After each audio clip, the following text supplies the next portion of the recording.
How to see your Roblox password.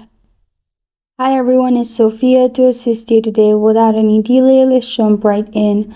First, open Roblox and you'll find no option to see password. So what you need to do is open Chrome, click on three dots located on top right corner of your screen, and then click on Settings. In Settings, in here you'll find Google Password Manager below Search Engine. Scroll down till you find Roblox. Click on roblox.com and then you'll find your password in here in this way after you add password of your phone.